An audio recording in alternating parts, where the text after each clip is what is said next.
की चर्चा करते हैं अपने। तो ये जो मक्का और मदीना है, ये हम सब जानते हैं कि इनका पुराना नाम मख और मेदिनी था।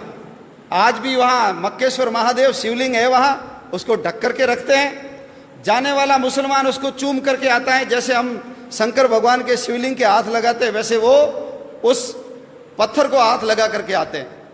भारत से जो भी मुसलमान हज करने जाता है उसको हिंदू मुसलमान बोलते हैं, क्योंकि वहाँ के मुसलमानों को पता है कि भारत के जितने मुसलमान हैं ये धर्मांतरित होकर के मुसलमान बने, ये सब पहले हिंदू थे, असली मुसलमान नहीं है, इसलिए उनको हिंदू मुसलमान बोला जाता है।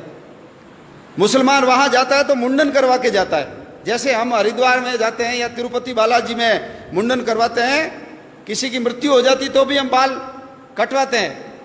तो मुंडन करवा करके जाना हिंदू संस्कृति और सभ्यता का प्रतीक है। हमारे संत जैसे बिना सिला हुआ कपड़ा पहनते हैं वैसे ही वो कपड़ा पहन करके वहां जाते हैं, उस बिल्डिंग के चारों ओर परिक्रमा करके आते हैं, जैसे हम मंदिर में करते हैं। दुनिया की सारी मस्जिदों के ऊपर गुंबद है, लेकिन मक्का की मस्जिद के ऊपर गुंबद नहीं है। वो हमारी पुरानी संस्कृत वैद्यशाला थी, बच्चे पढ़ते थे वहां, आचार्य उनको सभी प्रकार के ज्ञान देने का काम किया करते थे। हरिद्वार से जैसे गंगा जल भर करके लाते हैं वैसे मुसलमान वहां से पानी भर के लाते हैं, उसको अब्बे जमजम बोलते हैं। ये हमारी पद्धति है, लेकिन वो हमारे हाथ से चला गया। उसके पास में एक देश है ईरान, उसका पुराना नाम आर्यन था। 80% जाट और 20% ब्राह्मण रहते थे, वो सारे धर्मांतरित होकर मुसलमान बन गए। एक देश है अरबिस्तान, पुराना नाम है अरवनिस्तान। अरवन संस्कृत में घोड़े को बोलते हैं, अरबी घोड़े बड़े प्रसिद्ध थे। चेतक घोड़ा महाराणा प्रताप का अरबी घोड़ा ही था, तो वो हमारा अरवनिस्तान क्या बन गया, अरबिस्तान बन गया। अफगानिस्तान 1876 के अंदर बफर स्टेट के रूप में हमसे अलग किया और आजादी के आंदोलन से अंग्रेजों ने उसको काट दिया। 6.5 लाख वर्ग किलोमीटर की जमीन है वो। गांधारी वहीं की थी, दुर्योधन की मां आंखों पे पट्टी बांधी, पति अंधे, मैं भी नहीं देखूंगी। 1876 में हमारे हाथ से चला गया। 1904 में नेपाल हमारे से काट करके अलग किया। भगवान राम की ससुराल सीता माता जहां पैदा हुई वो नेपाल हमारे हाथ से चला गया। 1,47,000 वर्ग किलोमीटर का क्षेत्रफल है वहां। 1906 के अंदर उसके पास में एक भूटान नाम का देश है, 46,000 वर्ग किलोमीटर का क्षेत्रफल है। 1906 में हमसे काट करके अलग किया। 1916 ये जो तिब्बत है, जिसका पुराना नाम त्रिविष्टप है, 25 लाख वर्ग किलोमीटर का क्षेत्रफल है। दलाई लामा वहीं के रहने वाले हैं। और देश की आज़ादी के बाद जब 1962 में चाइना ने आक्रमण किया, तब तक वो हमारे पास था। उसकी विदेश नीति, उसकी रक्षा नीति, उसकी रक्षा का काम हमारी सेनाएं करती थी। लेकिन हिंदी चीनी भाई भाई पंचशील के सिद्धांत, नेहरू जी की गलती के कारण वो चाइना ने हमसे हड़प लिया, दबा लिया। आज वो जो तिब्बत है चाइना के पास चला गया। भारत और चीन के बीच में तिब्बत बहुत बड़ी भूमि थी, चाइना बॉर्डर से बहुत दूर था, लेकिन चाइना का बॉर्डर भारत के पास आकर के लग गया।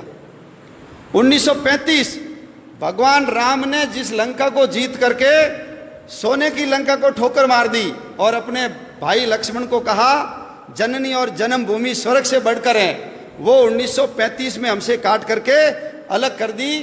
क्षेत्रफल कितना है, 66,000 वर्ग किलोमीटर। 1937 जिसको आज हम म्यांमार बोलते हैं, पुराना नाम है बर्मा, रंगून। याद करो, काले पानी की सजा के लिए सबको पकड़ पकड़ करके वहां ले जाते थे और सुभाष चंद्र बोस ने आजाद हिंद फौज बना करके जो हमला किया था, रंगून अपने कब्जे में कर लिया था। वो बर्मा हमारे से 1937 में अलग कर दिया गया। बर्मा का क्षेत्रफल भी 6,70,000 वर्ग किलोमीटर है। 1947 आ गया। 1947 में ये जो बांग्लादेश, उस समय उसका नाम पूर्वी पाकिस्तान था, 1.5 लाख वर्ग किलोमीटर। और ये जो पश्चिमी पाकिस्तान 8 लाख वर्ग किलोमीटर, 9.5 लाख वर्ग किलोमीटर की जमीन 1947 में हमसे काट करके अलग कर दी गई। बहुत पवित्र स्थान हमारे हाथ से चले गए। सरस्वती नदी गई, जिसके किनारे सारे शास्त्रों की रचना सारस्वत ब्राह्मणों ने की, वो हमारे यहाँ से चली गई। झेलम नदी चली गई, जिसके किनारे पर पौरस ने सिकंदर के दांत खट्टे किए थे, वो झेलम नदी गई। सिंधु नदी चली गई हमारी। हमारे 52 शक्तिपीठों में से एक शक्तिपीठ है हिंगलाज माता का मंदिर, वो हमारे हाथ से चला गया। शंकराचार्य ने जिन पीठों की स्थापना की थी, शारदा पीठ, वो हमारे हाथ से चली गई। जहां यक्ष और युधिष्ठिर के संवाद हुए थे, वो कटास राज, वो भी हमारे हाथ से चला गया। नानक देव जी जहां जन्मे, नानक देव जी जिसने बाबर को जाबर कहा और बाबर को बोला ये पाप की बारात है, इतने अत्याचार किए थे बाबर ने, मस्जिद को घुमा दिया, ऐसे नानक देव जी का ननकाना साहब हमारे हाथ से चला गया। पंजा साहब, जहां वली कंधारी ने उनके ऊपर बहुत बड़ी चट्टान लुढ़काई थी, हाथ लगा करके रोका, आज भी उसके ऊपर पंजे का निशान है, हमारे हाथ से चला गया। हमारा शालीवाहन कोट, जिसको आज हम सियालकोट बोलते हैं, वीर हकीकत राय को जहां फांसी पे लटकाया, हमारे हाथ से चला गया वो। तक्षशिला का विश्वविद्यालय, चाणक्य जैसे शिक्षक और चंद्रगुप्त जैसे शिष्य जहां पढ़ते थे, वो हमारे हाथ से चला गया। हड़प्पा और मोहनजोदड़ो, सबसे पुरानी सभ्यता के अवशेष जहां पर है, वो हमारे हाथ से चला गया। हरि सिंह नलवा, बच्चे रोते थे तो मां कहती थी चुप हो जा नहीं तो हरिया आ जाएगा। हरि सिंह नलवा ने पठानों को पीट पीट करके ये सलवार पहना दी, मुसलमानों को महिलाओं की ड्रेस पहनने के लिए मजबूर कर दिया। ऐसे हरि सिंह नलवा का जन्म स्थान हमारे हाथ से चला गया। महाराजा रणजीत सिंह की समाधि लाहौर में, लाहौर वही लाहौर है जहां जिसको भगवान श्री राम के बेटे लव ने बसाया। पुराना नाम लवपुर था, अभी उसका नाम लाहौर हो गया। कुश ने जिस कुशपुर को बसाया था, उसका नाम वर्तमान में कुसूर है, वो भी हमारे हाथ से चला गया। कश्मीर हमारे हाथ से चला गया। 2,22,000 में से 1,21,000 वर्ग किलोमीटर की जमीन पाकिस्तान ने ले ली, कश्मीर हमारे हाथ से चला गया। 1962 में चीन ने जब आक्रमण किया तो 35,500 वर्ग किलोमीटर की जमीन चीन ने दबा ली। और 1990 में 3 बीघा जमीन तो हमने पाकिस्तान को दान में कर दी। समुद्र तट के अंदर बसा हुआ मालदीव, 3,000 वर्ग किलोमीटर का क्षेत्रफल है, वो मालदीव भी हमसे अलग हो गया। अंग्रेजों को समुद्र के अंदर अपने बेड़े रखने की जरूरत थी, इसलिए उन्होंने मालदीव को 1947 में ही अलग करके आजाद कर दिया। इतनी बड़ी भूमि, इतने 6 प्रांत हमारे हाथ से चले गए, कुल 62 जिले गए।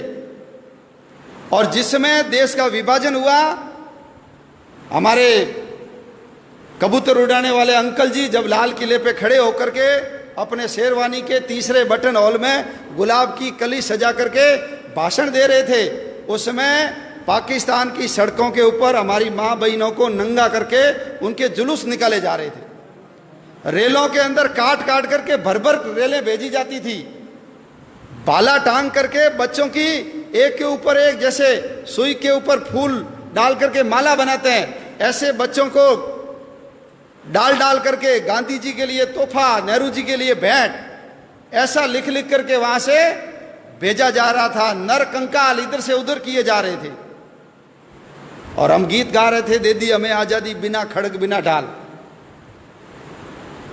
एक बूंद भी खून नहीं बहाया और आजादी मिल गई, ऐसा उस गीत के अंदर वर्णन है।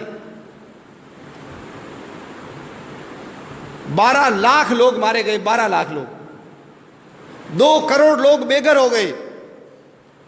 लंबे लंबे मीलों लंबे काफिले, जितना सामान उठा सकते हो लेकर के चलो। कल्पना कर सकते हैं यदि कल हमको कह दे यहां से छोड़ के सब चले जाओ, इतना आलीशान मकान, इतनी बड़ी दुकान, फैक्ट्री, क्या बीतती है मन के ऊपर। लेकिन यह इतिहास हमको नहीं पढ़ाया जाता, और नहीं पढ़ाने के कारण आने वाले समय में हम देश की रक्षा कर पाएंगे कि नहीं कर पाएंगे, प्रश्न चिन्ह खड़ा होता है।